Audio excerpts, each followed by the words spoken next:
جلالي والإكرام سيد الأكوان هو المنان لله رب عظيم. الحمد لله على نعمة الإسلام وكفى بها نعمة. الحمد لله على منة الولاية وكفى بها منا.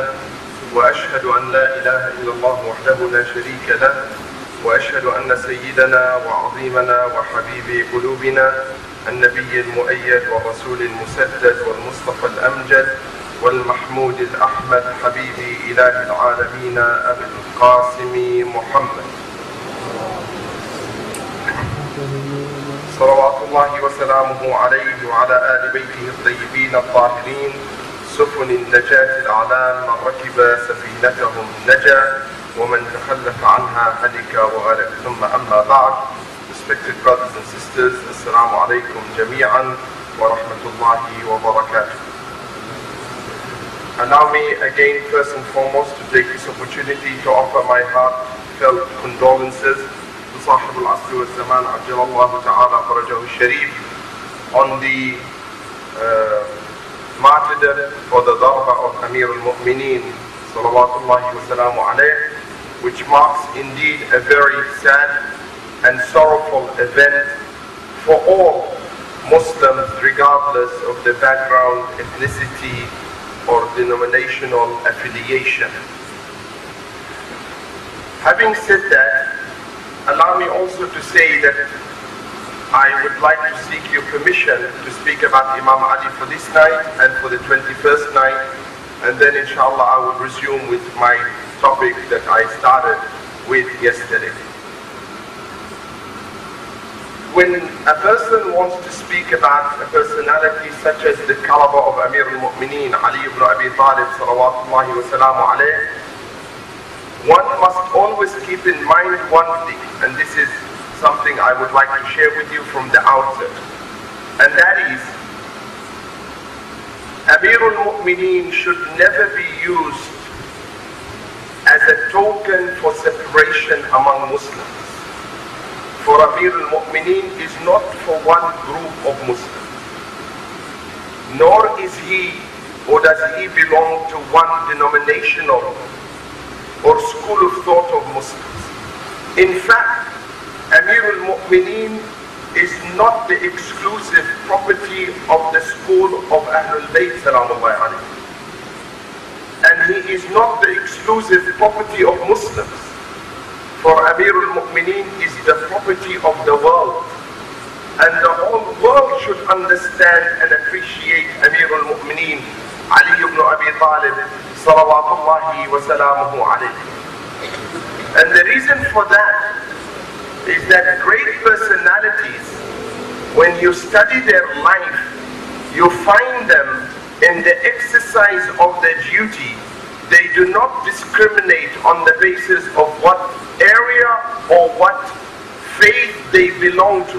On the contrary, they spread themselves across the board and they reach out to one and all. And that is why we find in the life of Amir al-Mu'mineen salawatullahi wa salamu alayh, that when he was once in the company of Qambar, his assistant and his servant, and they both were observing a phenomena that disturbed Amir al-Mu'mineen salawatullahi wa salamu alayh, when he saw a man age 70 begging in the street of Medina. So the Imam inquired as to why this person has been put in such a predicament, upon which Qambar replied and said, he is not a Muslim. He is not a Muslim. Upon which Amir al-Mu'mineen inquired and said, then what is he? Qambar replied and he said, he is from the members of the Jewish community. Amir al-Mu'mineen then responded and said, then make sure you pay a monthly wages for him to save his dignity and honor from stretching his hand out. Qambar said, Ya Amir al-Mu'mineen, money that is housed and kept in Baytul Mal belongs to Muslims. This is our mindset. That money that we give out is only for Muslims. Because charity is not deserving for anyone else. Yet when Allah subhanahu wa ta'ala speaks about charity, He speaks about charity to one and all, without discrimination to anyone. So Amir al-Mu'mineen responded to Qambar in a very educational way. He said, "O Qambar, you take taxes from him when he's young, and you leave him in the lurch when he is old." You know, these people pay jizya. Jizya means what according to Islamic law? Jizya is a form of tax that is paid by non-Muslims in order that the Muslim government provides service for them and to exempt them from military service. I'm a Muslim. I'm being attacked by a country that don't like Muslims. I don't put Christians and Jews at the forefront. They've got nothing to do with it. So they are exempt from fighting. They don't fight unless they voluntarily want, on the basis of their national affiliation. That's their prerogative. Freely, willingly, consensually, if they want to provide this service, that's up to them. But no Muslim government can force a non-Muslim to fight on behalf of a Muslim government. He said, then you take his taxes when he's young, and you leave him to beg on the streets when he's old. It is not befitting from an Islamic perspective for something like this to take place. Pay him a monthly wages. How much are we in need for the policies of Ali ibn Abi Talib in today's world that are based in justice? That the policies of Ali ibn Abi Talib forced the United Nations in its 2004 report that was produced in Dubai to list the 5 or the 6 laws of governance that Amir al-Mu'mineen gave to Malik al-Ashtar, and he said, if you want to ensure justice among leadership and the masses, then you must comply with these 6 laws of government. That the United Nations says what? If the Arab leadership in the Arab world wants to reconcile with its masses, they must import these 6 laws of governance and apply them within their midst. That's the only solution to the problems that is occurring in the Middle East. And that is a report which is listed. Go Google it and you will find it, and you will see the recommendation that you must follow. Why? Because Ali ibn Abi Talib belonged to a particular community? That Ali ibn Abi Talib for so long has been hijacked by a particular group? No.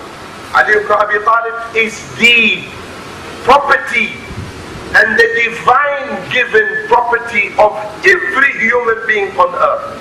That's why George Jordak, a Christian writer, writes one of the most eloquent books about Amir al-Mu'mineen Ali ibn Abi Talib, which is called Ali, the Voice of Human Rights.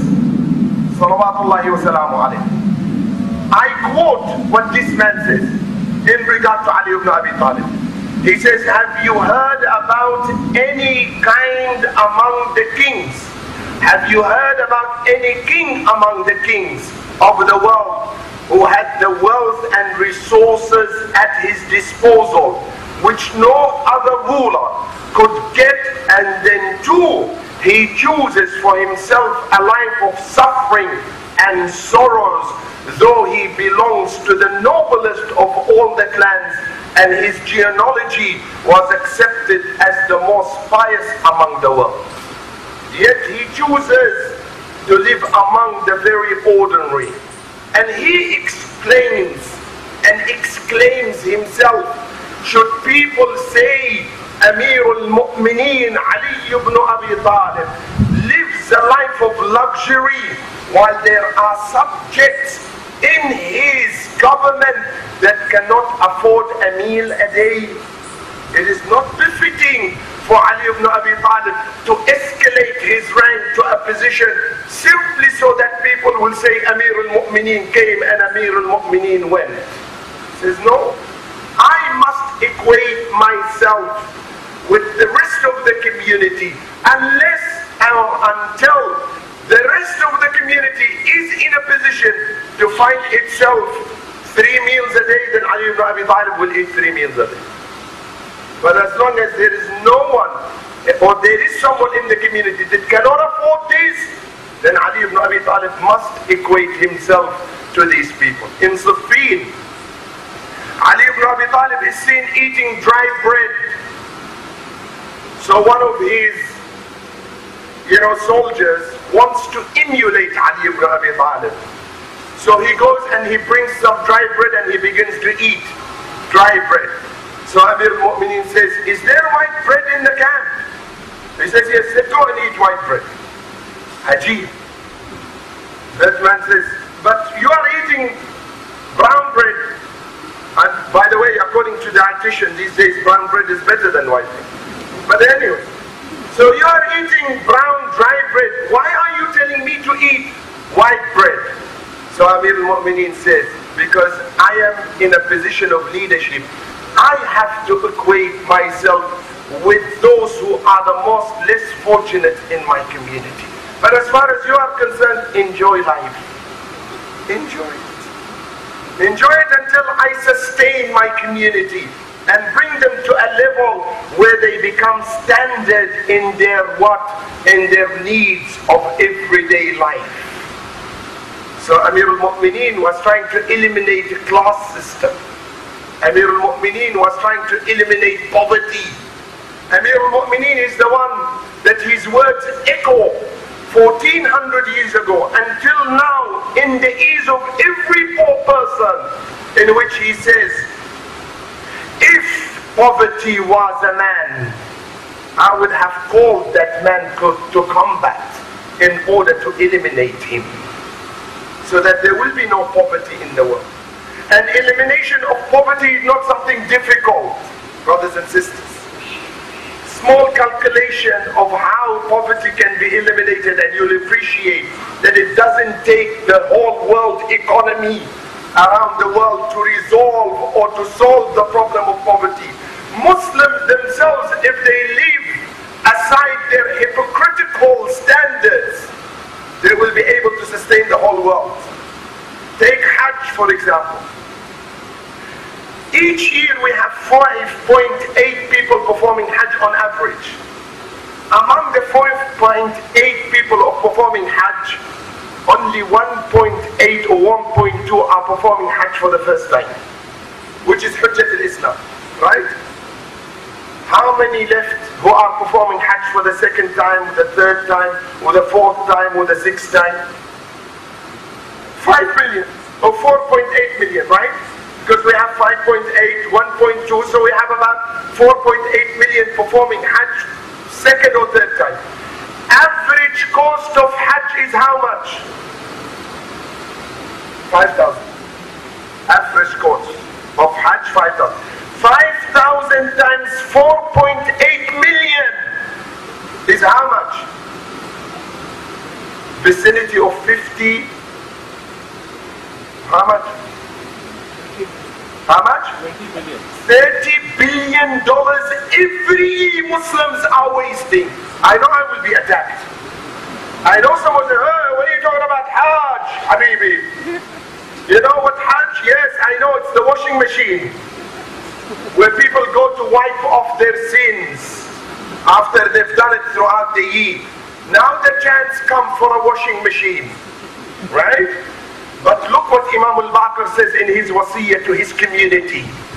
When a person comes to him and says, "O son of Rasulullah sallallahu alayhi wa sallam, the Shias are many today." He says, tell me something. Do these Shias look after one another? He said, no.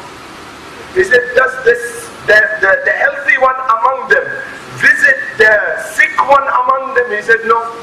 He said, does the one who is fallen under debt find someone to alleviate his debt? He says, no.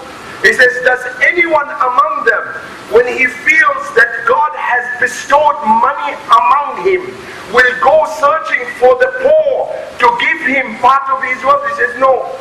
He says, then let me tell you something. Then let me tell you something. By Allah, our true followers are the ones who are always conscious of Allah in regard to others, not about themselves. I don't want to be exclusive in my worship. I want to do the amals of Laylatul Qadr. So Ya Allah, bring your mercy just in this phenomenon where I'm standing. Don't let your mercy go an inch to the right or an inch to the left. No, just where I'm standing. Allahumma gfir li dhunubi. Oh Allah, forgive me my sins. Oh Allah, grant me wealth to me. Oh Allah, give me. That's exclusiveness. Allah says be inclusive. When you want to ask for others before you ask for yourself. Because Allah says, by my glory and majesty, if you remember your brother in dua without him knowing that you are supplicating for him, I shall respond to you first.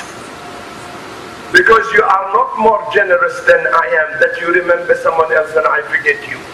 Allahu Akbar. This is God. And this is how we should relate to God. Because the Prophet says what? Bring within your life and moral system the attributes of Allah. تَخَلَّقُوا بِأَخْلَاقِ اللَّهِ. Rasulullah sallallahu alayhi wa sallam says, behave with the attributes of Allah. Of Allah is what? Al-Afu. The pardoning. Pardon your next door neighbor. Pardon your mother-in-law. No way. My mother-in-law? The snake? A'udhu billah. Why is the concept of mothers-in-law always associated with snakes? Yet we have an excellent example of a role model of a mother-in-law that mothers-in-law should follow and daughters-in-law should follow. And that is al-Baneen. Salamullahi alayhi. She was a stepmother, right? A stepmother. Imam Hassan and Hussein were not her kids. Zainab was not her daughter. Kulthum was not related to her. But they were the children of Amir al-Mu'mineen, Salamullahi alayhi. Yet on her wedding night, she comes to the home. She does not take over the whole setup. She's not now the ruler of the house. She says to Amir al-Mu'mineen, Salamullah alayh, go and ask permission from these children if they will accept me in their house. This is humanity at its best. Because they are my imams. And someone says, but these stepkids are not my imams. Okay, forget the fact that they are not your imams. Aren't they human beings? They don't have feelings. You cannot just shun their feelings away and take them away from them. She goes in, Amir al-Mu'mineen says, Fatima this, Fatima that, because she's Fatima bint Huzam al-Kilabi, right? That's her first name. He said, Amir al-Mu'mineen, this name is not fit for me. Change it. Why Fatima? Because every time I look at the eyes of Hassan and Hussein, Zainab and Kulthum, I see tears in their eyes. They are remembering their mother Fatima salamullahi alayha. I don't want that. Amir al-Mu'mineen says, then you are surely Ummul Baneen. You are the mother of children that knows how to look after people's kids. Right? And a mother-in-law is a second mother. She should have that affinity. That when a daughter-in-law comes into your premises, treat her as your own daughter. Reciprocate that respect between you and her and you. Be the initiator of good. Like the Prophet sallallahu alayhi wa sallam said, Isma'il ma'rufa ma'ahlih wa ma'ghayri ahlih. قالوا كيف ذلك يا رسول الله? The Prophet says what? Do good with those who deserve it and those who don't deserve it. Here, brothers, you are talking to Arab mentality. You know what Arab mentality means? These people inherited wars as part of their assets. You know, you leave for your children a Bentley. You leave for your children a house, but you don't leave your child with a war as a part of inheritance to continue the legacy. These Arabs left battles for the children to continue. And now the Prophet is telling them, you should do good to those who hurt you, and those who are good to you. It doesn't sit right. But the Prophet wanted to create a shift in paradigm of thinking. Right? So they asked the Prophet, Ya Rasulullah, how do you expect us to do good with those who don't deserve it? The Prophet found a golden opportunity to respond. He said, when you do good to those who deserve it, on what basis do you do it? The Arabs said, on the basis that they are good. He said, good. Excellent. So why can't you extend this goodness to those who don't deserve it? That's what they exclaimed. They said, because they don't deserve it. Here comes the bombshell. Here comes the shift in paradigm. Ali ibn Abi Talib said, if they don't deserve it, why don't you initiate good on the basis that you are good and you deserve it? Allahu Akbar. Why wait for someone to say Salamun Alaikum to you? You take the first step. Rasulullah sallallahu alaihi wasallam is the one that says that initiating salam or salam itself comes in 70 parts. Right? The initiator of salam gets 69 out of 70. The replier gets 1%. And I want to wait for everyone to come and say to me Salamun Alaikum.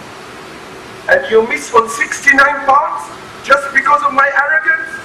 Just because I have to be told Salamun Alaikum first?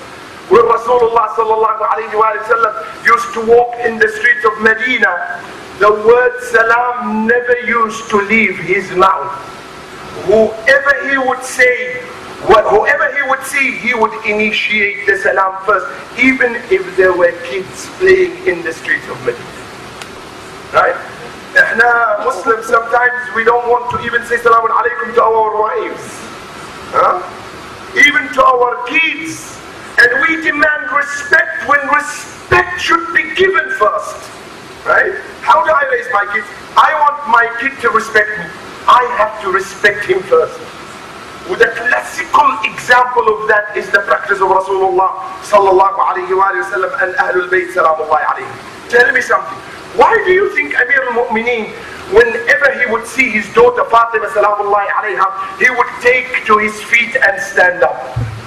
This riwayat, Kafi, Kulaini, As-Saduq, Man la yahdurhu al-Faqih, all these books of hadith, they relate to us. Even Muslim, Bukhari, Ibn Majah, Tirmidhi, Malik, all the school of thought of our Sunni brothers, they relate to us that Rasulullah sallallahu alayhi wa sallam, without fail, every time he would see Az-Zahra approaching him, he would take to his feet in respect to her, take his hand, take her hand, kiss it, and he will make her sit in his place. What is the reciprocal role? What happened after that?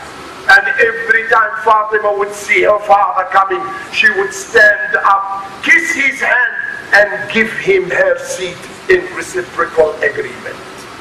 Okay, and I want my son to respect me and to honor me. Well, I am not in a position to respect him and honor him first. Where is that respect gonna come from? I want my son not to tell lies. Right? And someone calls, Salamun Alaikum. Baba home? Baba, someone calling. Uncle, Baba is not home. Sorry, Salamun Alaikum. Right? The next day, the father asked that very same son, where were you yesterday? He says, I was at my aunt's house. He said, no, look, don't tell me lies. Because yesterday I went to your aunt's house and I asked her, did my son come to you? And she said, no, you did not. Where do you learn lying from? The son looks at him and says, from the master. From the master, from the one who told me yesterday. No, I'm not around.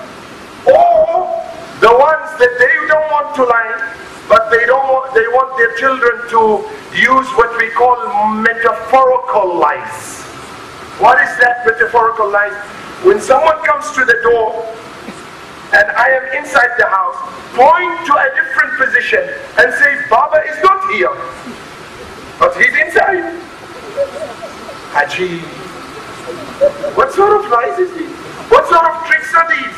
Wallah, this is not the standards of Ahlul Bayt, salamullahi alayhim, or the Prophet salawatullahi wa salamu alayhi. No wonder sometimes why our kids, when they come to us, especially in the West, for example, and they say, you know, I'm giving up on Islam, I don't want to know this faith.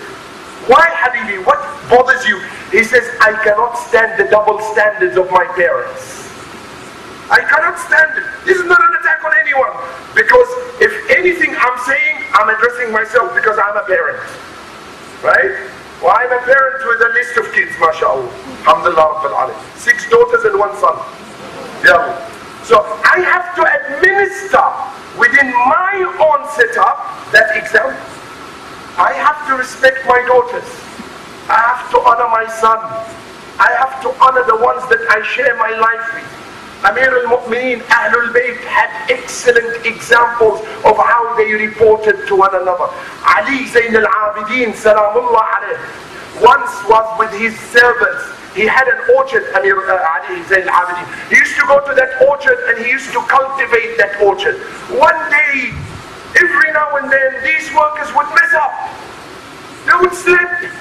They would do something against the instructions of Ali Zayn al-Abidin. At the end of the month, he would collect them. Come, let's discuss. Let's have a debriefing. Not with a stick. Debriefing with verbal communication. Let's debrief. Let's talk about what happened.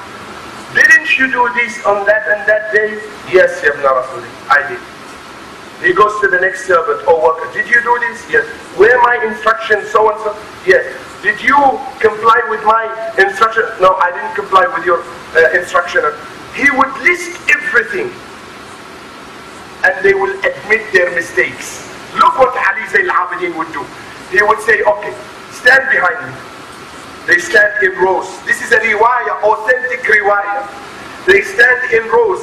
He said, raise your hand towards heaven. They would raise. He says, oh Allah, in as much as I have forgiven them, say Ameen. They would say Ameen. Now you say to Allah, oh Allah, forgive Ali Zayn al-Abidin. Not ostracize them, not kill them, not hate them, not bring them outside the fold of your life. No, he says, now call on Allah. The way I pardon you, tell Allah to pardon Ali Zayn al-Abidin. For what to pardon Ali Zayn al-Abidin? What wrong has Ali Zayn al-Abidin done so Allah would pardon him? No, so that those who will come after Ali Zayn al-Abidin would learn the akhlaq of Ali Zayn al-Abidin, salawatullahi wa salamu alayhi. And they would know how to deal with people in their community and in their society. Even if people happen to be against you, don't deprive them of your love and of your earnest acceptance within your heart and rank. Look at Amir al-Mu'mineen, salamullah alayhi, what he says in regard to brothers that you connect with, or brothers that you don't even connect with. Yani your brothers in faith and your brothers in humanity. Look what he says. He says, oblige your brother by warning them, correct them by showing and giving them favors. Yani if you want to highlight the fault of someone, before you accuse him, first put him on a pedestal of recognition first, so that he could listen to you. Rasulullah sallallahu alayhi wa sallam was in the mosque once, delivering a speech. A man comes and he starts going over the shoulders of people. You know, it was a full mosque, like, you know, this defense Imam Barka today, mashallah. I've never seen so many people in my life in an Imam Barka. So people are praying rows after rows. This man comes, he started jumping rows. Why? Because he wants to sit in front of the Prophet and listen to him at a very close distance. Look what the Prophet says. He says, I am mesmerized at your love and thirst for knowledge, because you were coming and hurrying up. But don't do this next time, because it's not befitting to come over the shoulders of people. Now this man, at the spur of the moment, he did not hear the next statement. He heard the statement which was full of praise. I love your quest for knowledge. Now when he goes home, he says, but But the Prophet said, don't do this again. Oh wow. Then I should reconsider my position. But now the Prophet did not put him down, he raised him. He raised him.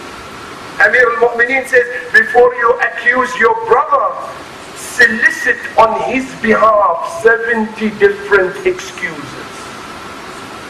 Before you launch your rocket, launches, before you have this, RPG M7, I don't know what, of accusation coming out from, no, he said, calm down, solicit some, there was a community member in our community once. This is how Imam Ali Salamullah alayhi teaches us how to solicit pardons and excuses on behalf of our brothers so that we can grow as a community.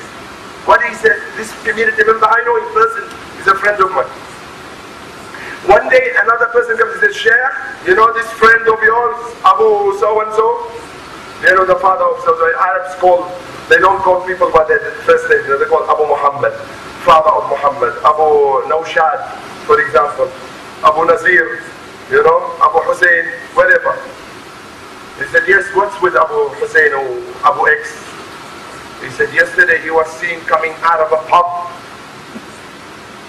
and this guy prays behind you, and he pretends to be, MashaAllah, Ali ibn Abi Talib. Who is the one that initiated Amman yujibu al-muttarra idha da'a wa yakshifu as-su'. This is the man? I said, wait, let us find out what's going on. So Abu X comes. He was not in front of her. I take him aside. Abu X, what's going on? He says, I know it was going to come. I know. It's already reached you. Goodness me. These people have satellites on their cars. It already reached you. When did they see me? I said, when the news travels. He said, by Allah, and tears starts coming out of his eyes. The man. Man, he's old. He's not young. Tears starts coming out of his eyes. I said, tell me. All the children of Adam make mistakes, save the ones who have been saved from mistakes. Yani us older people. We are prone to making mistakes. We sleep, we make mistakes. He said, Wallah, Sheikh, I was in that road at that particular time. My car stopped. It broke down. I put my hand in my pocket. I couldn't find my phone. The only shop was open at that time was the pub. I only went inside to use the phone. Allah is my witness. Straight away we are telling this guy, he's already had Johnny Walker Black Label, Red Label, I don't know, Bombay Blue, God knows what. Allahu Akbar. Did you see him? Imam Ali ibn Abi Talib salawatullahi salam alayhi, you know what he says? He said, between truth and falsehood, the distance of 4 fingers. 4. They said, how ya Amir al-Mu'minin? He said, simple. What you hear is falsehood. What you see with your eyes is or amounts to truth. 4 fingers. Does it take that much to take that, hard work to verify the news? No. Be within the limits and the parameters of soliciting excuses for your brothers. Don't accuse them. Then Amir al-Mu'mineen says the following. What does he say? He said, you should tie the knot of love and affection with your brother, remembering that your brother is not strong enough to break the knot, nor is he capable of harming you, because harm only comes and good from Allah subhanahu wa ta'ala. He's not capable. So don't allow him to be in a position to be capable to hurt you. No. I often say, brothers and sisters, even when we want to discuss issues of differences, whatever the differences may be, what should be our intention from the outset? Scoring a point against that person or winning his heart? What do I want? If it is about scoring a point, you've lost that person completely. But if it's about winning his heart, even if you don't score the point one day, he will find the point himself that you are trying to raise. in Siffin, Amir al-Mu'mineen, Salamullah alayh, comes out and he hears some of his army members making la'an on the other group. La'an this, my. He said, hold on. Inni akrahu lakum an takunu la'an. I detest for you to curse others. They said, Ya Amir al-Mu'mineen, they're cursing us. He said, yes, highlight their problems. Highlight their mistakes. Let people be in a position of listening to their mistakes and problems and let them analyze it. Then they will reach the truth. They will arrive at the truth. You go into a black room, a dark room. If you stand in that dark room with a stick for 24 hours, beating the hell out of that darkness, will darkness go out? It won't. But with a simple candle that you lit up, all the darkness will leave that room. Single candle. Right? I want to eliminate darkness from the hearts and the minds of people. Put the truth on the table. Place the facts. Say this is what happened. And this is where we're going. And we are brothers at the end of the day. Let us reconcile our difference. Let us be like Ali ibn Abi Talib salawatullahi wa salamu alayhi, when he himself said, I shall surrender for as long as the affairs of Muslims remain intact. لَأُسَالِمَنَّ مَا سَلِمَتْ أُمُورِ الْمُسْلِمِينَ. I shall surrender. I shall give up on certain things for as long as Islam remains intact. For as long as the Muslim Brotherhood, Hadari means what in Arabic? I give my earnest, heartfelt, cautious for us to use Amir al-Mu'mineen as a token of separation between Muslims. Because Amir al-Mu'mineen is nothing other than the pivotal and the axis of unity for Muslims. Because he was the standard bearer of unity. Salamullah alayhi. He was the standard bearer of unity. And no one can deny that fact, that Amir al-Mu'mineen was the standard bearer after the Prophet, who throughout the first 3 or 4 reigns that followed the Prophet, who during his reign, salawatullah wa salamu alayhi, he was always calling for brotherhood and unity and bringing Muslims together. So much so that he said in that statement that I read before you, لَأُسَالِمَنَّ مَا سَلِمَتْ أُمُورِ الْمُسْلِمِينَ, I shall surrender for as long as the affairs of the Muslims remain intact. Though, with a bold line under the word though, that I know I am personally suffering at the account or at the expense of that unity. I am the one who's suffering. I am personally taking account of all this suffering. But what makes me feel happy is that I still can see Islam intact. And we should work towards that. I mean, tell me, in a logical sense, forget religion, forget culture, forget tradition, in a logical sense, which is better, to have more friends or more enemies? Logically. Doesn't take a genius to tell us that. Surely to have less friends, less enemies and more friends, right?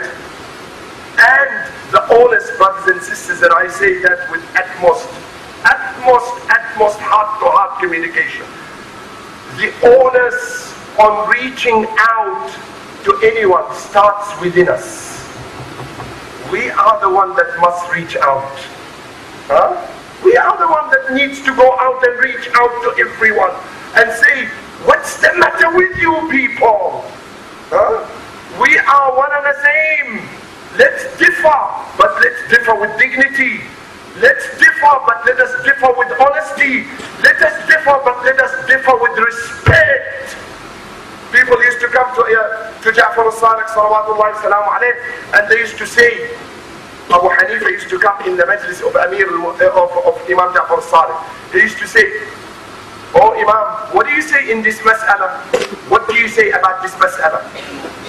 Imam Ja'far al-Sadiq would not dismiss him. He would not say, you're worthless. No, he says, you Abu Hanifa and the people of Iraq say this. The people of Basra say this. The people of Hijaz say this, and our opinion is this.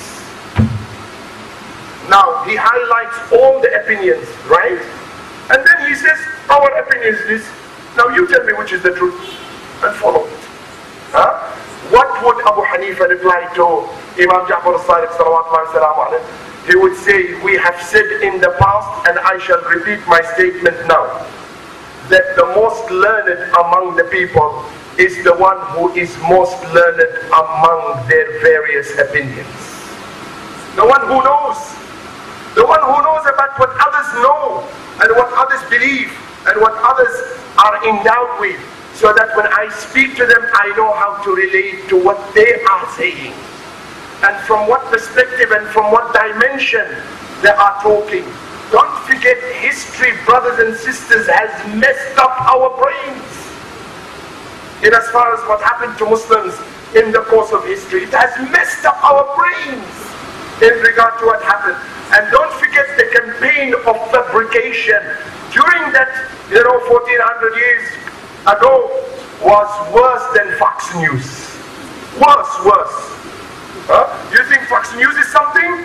Oh, it's nothing when it comes to the discrepancies and the fabrication that took place within the Muslim era and the Muslim, history. That's why we need to step outside the box a little bit and look at the Muslim world from an iBird view, to see how we can look at our problems and resolve them.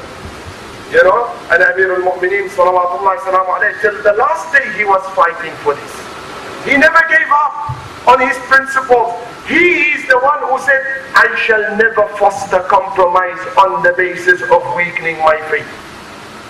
No, I don't foster compromise, but I will say the truth in its best formalized academic approach, so that I can win the hearts of my opponent. I can win the heart of my opponent, because I don't want to lose my opponent. I want to win my opponent. Rasulullah sallallahu alaihi wasallam, and I will conclude with Messiah. Rasulullah sallallahu alaihi wasallam used to go out. Once there is a riwayah that the Prophet was in the mosque and he heard of a Jewish funeral coming. So he came out, he stood. The companions looked at him, Ya Rasulullah, what are you doing? What are you doing? He said, I'm standing because this is life lost. Ajib. This is life lost. So they said, and you stand up for that person? To them it is as if trash, in inverted commas. You're standing up for this person? He said, yes. Why, Ya Rasulullah? They said, because I was not quick enough to reach him. I was not quick enough to reach him, so that I can lend my heart to him, so that I can tell him what is Allah, what is Rasulullah, what is Islam, what Allah wants from you, why are you on this earth, what can you do so that you can become a better human being. So I was not quick enough to reach him, but I leave him in the hands of Allah subhanahu wa ta'ala. I leave it. So your opponent could be a potential friend, brothers and sisters. And that's why we say often in our quest of teaching our students and our children, when you look at any human being out there, no matter what denomination he comes from and what background he comes from, always look at him as a potential Muslim, not as a potential enemy. Because you never know when Hidayah can come. Because Allah is the one who is endowed with Hidayah, right? So why look at him differently, other than the fact that he could be a potential brother standing next to you on your rank of Salah one day, right? Or a sister, or anyone for that thing. And that was what Amir al-Mu'mineen salawatullahi salam alayhi was about. Inshallah, I don't have time to continue about Amir al-Mu'mineen today, but I take your leave to read the Masayib about Amir al-Mu'mineen, and we'll continue about the life of Amir al-Mu'mineen salawatullahi wa salamu alayhi when we come to the question of the night of the 21st. Sallallahu alayka ya Rasulallah, sallallahu alayka ya Aba Abdillah, wa ala al-arwah allati hallat بفنائك وأناخت برحلك عليك منا سلام الله أبدا ما بقيت وبقي الليل والنهار ولا جعله الله آخر العهد منا لزيارتكم. When it was the 19th night, brothers and sisters, Amirul Mu'mineen salawatullahi wa salamu alayh left the house of Kulthum. But look what happened at the house of Kulthum. Amirul Mu'mineen sits down briefly to have his iftar, and then Kulthum presents Amirul Mu'mineen that night with 3 items of food on his table. Amirul Mu'mineen, in a loving, fatherly way, looks at Kulthum. He says, "Oh Kulthum, when do you know your dad breaks his fast on 3 items of food?" When? It was never his practice, salawatullah wa salamu alayhi, to break his fast on 3 items of food. And this is Amirul Mu'mineen Ali ibn Abi Talib, the head of 22 different states at his time. The head of 22 different states at his time. She said, "Baba, it's Ramadan. It's fasting. You are tired. The affairs of Muslims on your back." He said, "Take 1 out. I only make iftar on 2 items. Take 1 out." And you know, the most surprising thing is that what she offered him does not warrant a complaint, because she offered him salt, water and lebanon. Yani salt, water and milk. He said, "Take 1 item out." "Baba, these are 3 drinks. Huh? 3 drinks, you cannot break your fast on 3. He said, "Take 1 out. Take the water, take the milk with the date. Leave me just 2 items." Breaks his fast, he leaves. Someone by the name of S. Oakley, he's a historian, reports about Amir al-Mu'mineen. He says, when Amir al-Mu'mineen was about to exit the door of Kulthum's house, he had pigeons and swans and ducks in the house. They started flapping their wings. The servant came to calm these birds down. Amir al-Mu'mineen said, leave them, for they are announcing the departure of their master Ali. Salawatullahi wa salam. Leave them lament the departure of Ali ibn Abi Talib. Salawatullahi wa salam. Ali exits. When he was exiting the door, he was wearing what you call longi, he was wearing that, and he had tied it with a belt according to history. The belt came undone and the door would not open. Subhanallah. The door doesn't want.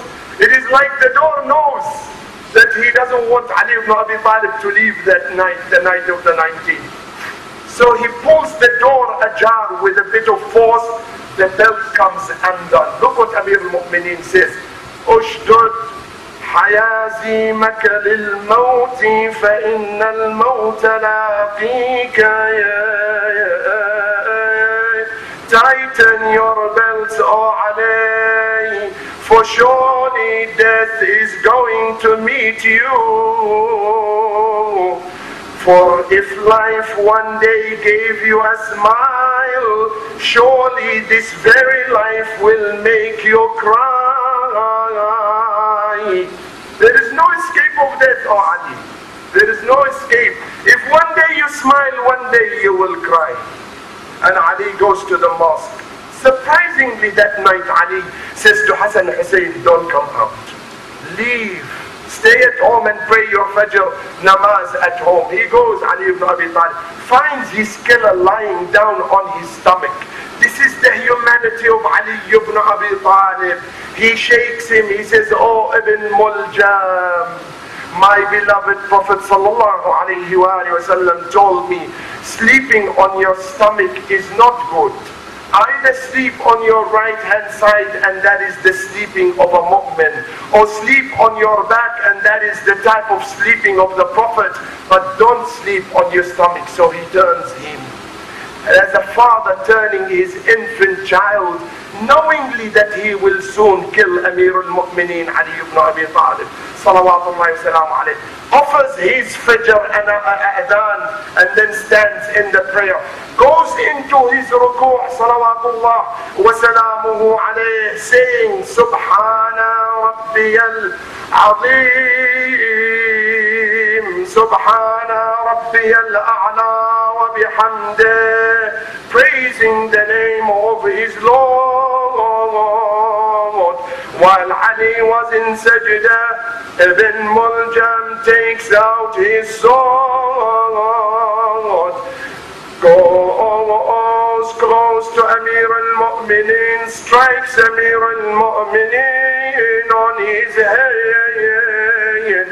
The blood comes, drenches the beard of Amir al-Mu'mineen. Amir al-Mu'mineen says, my beloved Rasul told me, oh Ali, when will this be drenched from this, pointing to his head? And this is the moment Ali faces the predicament of death and the prophecy of Rasulullah.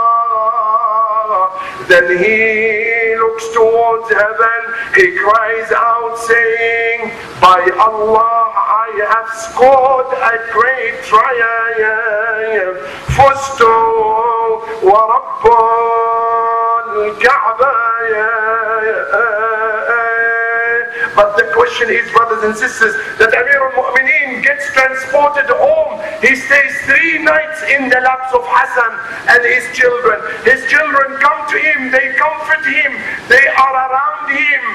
But woe on my heart and mind, who was there for Hussein salamullah alayh, when he had fallen on the plains of Karbala, and momentarily before he fell, his brother Al-Abbas had fallen down. Amir al-Mu'mineen comes to him, Hussein ibn Ali comes to him, and he places his head in his lap. Al-Abbas takes his head and places it on the ground. Imam Hussein says, why are you taking my head away? Why are you taking your head away and putting it on the floor? Al-Abbas recalls and says, oh Hussein, soon you will fall on the plains of Karbala, and there will be no one to come and place your head in his lap. Who will put your head in his lap? Inna lillah wa inna ilayhi raji'un. وسيعلم الذين ظلموا أي منقلب ينقلبون. وصلى الله على محمد وآله الطيبين الطاهرين. May Allah have mercy on those who recite Surah Al-Mubarakat Al-Fatiha, proceeded with salawat on Muhammad wa Ali Muhammad. اللهم صل على